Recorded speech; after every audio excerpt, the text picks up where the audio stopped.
She's not strong enough to pull the brake that hard. You just stop. And you hear it, and you see her slowing down, but it's like you know you're already thinking about that.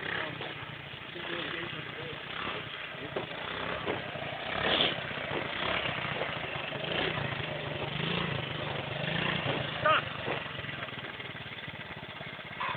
Now, I don't want you stabbing the throttle. I don't want you stabbing. See how it goes? When the brake's not on? I want you to practice squeezing the throttle. Pretend like there's an egg under that finger. I don't want you to break it. Just squeeze the throttle. You don't mash it. Okay? Practice doing that.